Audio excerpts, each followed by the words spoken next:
Okay, so welcome back to our series of top fives. I think we've got a good one today, especially as we're a business which is hiring a lot of people. We're going to look at the top 5 reasons why recruiters leave recruitment companies. Absolutely, mate. The first one, which I think is probably the most common one, or certainly one of the most common one, is poor management. All right. I think we could talk about poor management for the next 5 years, I think, if we want to go about the topic. But I think just in general, the main, points, right, amongst like poor management is certainly favoritism, when manager has favorites within the team.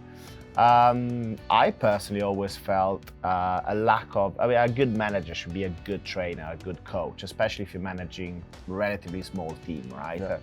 So the lack of technical ability and the lack of ability to upskill your recruiters is a big thing. What else in poor management? I think you can, some managers are overly emotional, right? Yeah. You mentioned favoritism, and that can work. The emotions can come out sometimes where you're really hard on one person and the other person gets a really easy ride. I think often there's a problem with the distribution of jobs. It depends how the company's set up, but if the manager's heavily bonused on their own billing, are they really incentivized to coach the team? Are they taking all the juicy jobs and clients for themselves? Right. And these are some of the main reasons, I think, why people think they're not happy with their management. Yeah, I think anything around fairness, perceived fairness, these are all really important topics. And again, if recruiters don't feel valued and treated fairly, they're gonna move to the next shop. As simple as that. Okay, so point number 2, bit of a quicker topic, I think, but it's one which we hear a lot when we interview people, is recruiters sometimes leave because things have changed, and more specifically, compensation, so commission structure or how the salary works. Now, this is not always a bad thing. I mean, we've changed. Yeah, we've changed our commission structure since we launched the business in October 2019. But nobody left because of it, because I think it was a positive change.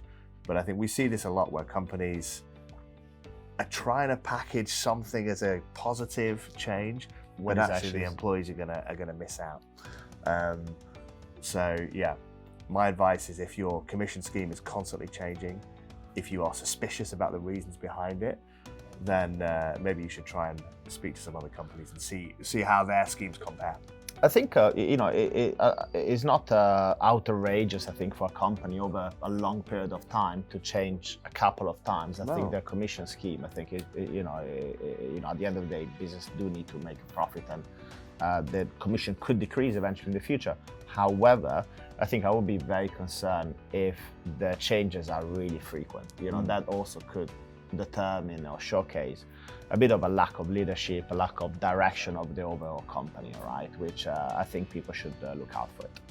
So point number 3, which actually is linked to point number 4, right? Is a lack of career progression, right? So again, if you're working for a boutique, for instance, a 5-10 man band, and you're doing really well, and there's that managerial position that you're really craving is not there.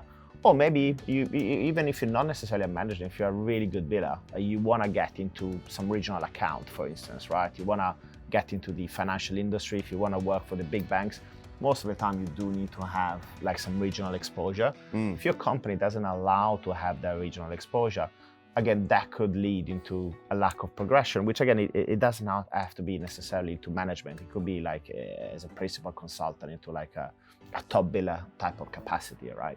So in any shape or form, I think, again, if you, as a recruitment company, if you don't cater for your consultant and ambition, most of the time could lead in having these people leaving.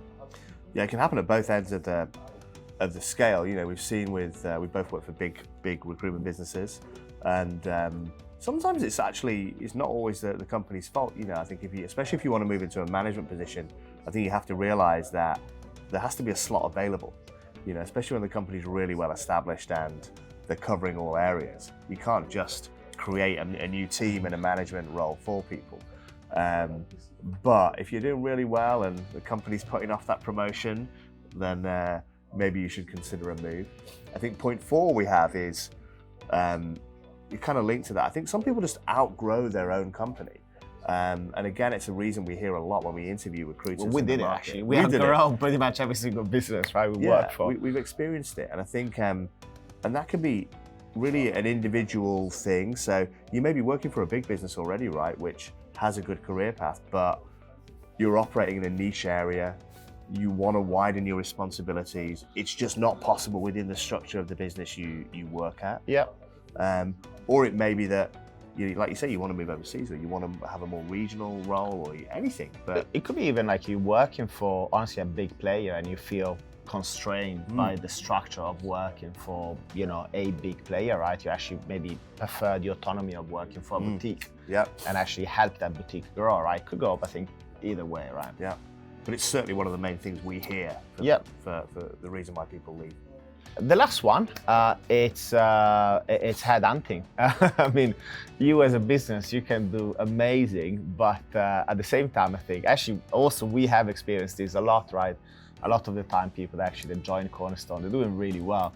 And because, we are, I think, a great business to work for, suddenly all the people working for you become hot property in the recruitment market, right? Yeah. And everybody wants a piece of that cake, basically. So you have to be careful, because the better you do, the better the company does, the better your top performers do, people will want to attract them. And if there are a lot of other good companies around, they're prepared to pay top dollars for top talent, I think.